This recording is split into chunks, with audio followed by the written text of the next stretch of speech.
Humans huddled in a cave, waiting for the cold to take them.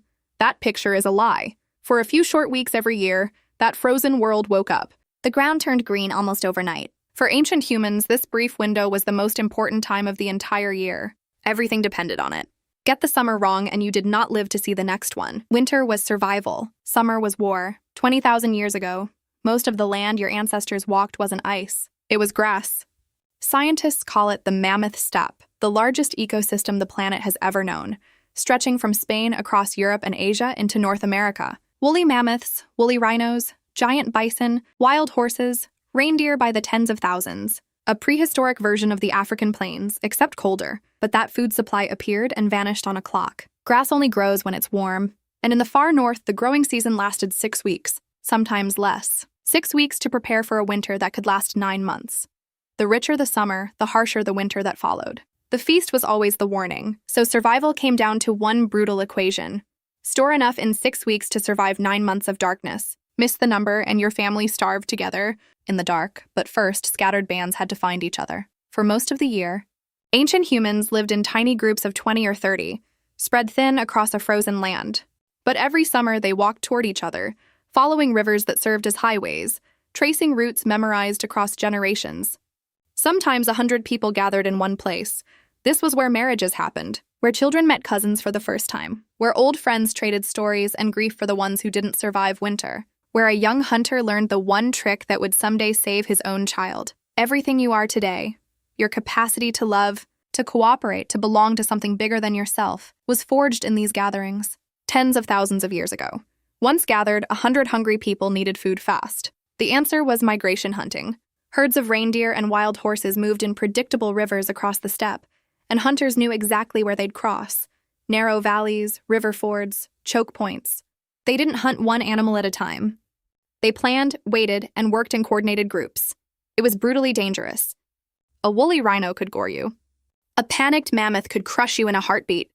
Skeletons from this era show healed fractures across the body, injury patterns researchers compare to modern rodeo riders. But those same bones show something else. They healed. When a hunter was badly hurt, the group didn't abandon them. They fed them. They kept them alive. Then came the real secret on what happened after the kill. Eating lean meat alone will kill you. It's a real condition, sometimes called rabbit starvation. Your body can't process pure protein without fat. So during the hunt's aftermath, they cracked open every bone for marrow, smashed fragments, boiled them with heated stones until fat rose to the surface, then skimmed and stored it. Archaeological sites are littered with thousands of these smashed, boiled bone fragments, entire camps dedicated to this one exhausting job. Fat wasn't a luxury. It was the fuel that would keep a human body alive through 9 months of cold. The meat itself was preserved like a time machine. Cut into strips, dried in wind and sun, smoked over fires, sometimes buried in permafrost pits, a natural freezer built by the earth itself. This is planning in its purest form. Hard work today for a person who doesn't exist yet. Rivers gave up another treasure: fish. Running so thick they practically swam into human hands trapped with weirs and dried for winter. And for a few weeks, the steppe bloomed with berries, roots, and greens, gathered by children and elders alike, carrying vitamins meat alone couldn't provide. A single summer day, waking to the smell of smoke and drying meat. Scraping hides until your arms burn. Hunters returning with a kill, and the whole camp moving as one to process it before it rots. Eating together as 100 voices rise around the fire. Then doing it all again tomorrow, because every hour of daylight is calories that might mean survival in December. But food alone wasn't enough. The cold could kill you even with a full stomach. This is where one of history's most underrated inventions comes in: the eyed needle. A tiny sliver of bone with a hole punched through one end. With sinew thread, your ancestors stitched fitted trousers, sealed hoods, and layered boots, clothing that trapped heat instead of just draping over the body. Summer was when hides were scraped, cleaned, and sewn, while the light and warmth allowed for the work. Shelter mattered just as much. On the open steppe, with no caves and few trees, some groups built homes from mammoth bones and tusks, dozens of animals worth, stacked into sturdy domes and covered in hide. Some were reused for generations, and in the middle of all this desperate labor, they made art. At Dolní Věstonice, they fired clay into some of the oldest ceramic objects on Earth. At Sungir, A burial was found covered in thousands of hand-carved ivory beads, representing thousands of hours of labor spent honoring someone already gone. That's not a brute surviving on instinct. That's a human being, exactly like you. Trade connected this entire world. Seashells found hundreds of miles from any sea. Amber carried far from the coast. Rare tool-making stone found nowhere near its source. Objects passed hand to hand across a continent, further than any single person ever walked in their life. The Ice Age world wasn't isolated. It was a network. The internet of the Stone Age, refreshed every summer gathering, even daylight worked in their favor. In the far north, summer days stretch almost endlessly, the sun barely setting. More light meant more hours to hunt, fish, gather, and prepare. Hours they used completely, knowing exactly what was coming. But none of it mattered without fire. On a treeless steppe, they burned bone, fat-rich and surprisingly flammable, along with dried dung. Nothing was wasted. The animal fed them, clothed them, sheltered them, and finally warmed them. A lost fire was a genuine emergency, so it was guarded constantly. Here's the biggest myth of all, that Ice Age life was short and miserable. It wasn't. Once past early childhood, many people lived into their 40s and 50s. Elders were living libraries, the ones who remembered the last terrible winter, or the year the herds came late. In a world with no writing, one old memory could save an entire community. There was laughter. There was love, rivalry, boredom, joy. Full human lives, lived on the edge of one of the harshest environments our species has ever faced. Around 12,000 years ago, the ice began to loosen its grip.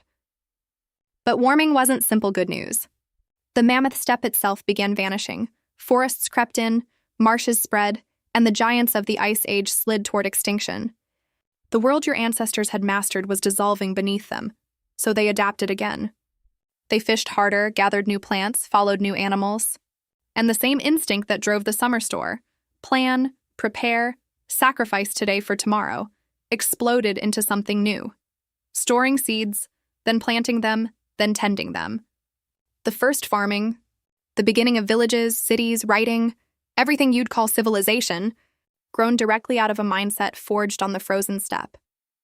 So remember the picture you started with, the hopeless cave, the shivering brute waiting to die. Now you know the truth. The green steppe, the 6-week countdown, the gatherings that built human connection itself, the secret of the fat, the needle that may have saved your species. That one act, looking into an uncertain future and preparing for it anyway, is the thread running through everything. It's why they survived. And in a very real way, it's why you're here to watch this at all. Somewhere deep in your bones, you carry them. Every single ancestor, all the way back, made it through those summers and winters. Not one link in that chain failed before passing life on. Their summers built your world. The least you can do is remember them. If that story moved you even a little, hit subscribe. This channel exists to bring stories like this back to life, one lost world at a time, and there's a reason we keep coming back to bones in stories like this. Bone doesn't lie the way memory sometimes does. It simply records what happened to the person who carried it. Beyond the healed fractures, scientists have found evidence of nutritional stress in some seasons, proof that not every summer succeeded, and not every family made it to the next gathering. This wasn't a guaranteed formula. It was a gamble, repeated every year against genuinely unpredictable odds. That makes what they accomplished more remarkable, not less. They weren't following some perfect ancestral playbook. They were refining a strategy generation after generation, learning from outcomes that were sometimes brutal and occasionally abundant. The fact that enough of them won often enough, for tens of thousands of years, is the real miracle sitting at the center of this story. Some researchers even believe pieces of this world are still written into your own body.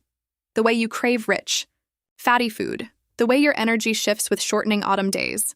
Echoes of a rhythm your ancestors lived by with total seriousness, long before anyone wrote a word of it down. But if you think the Ice Age summer was extreme, wait until you see what these same humans did once the sun finally went down for good.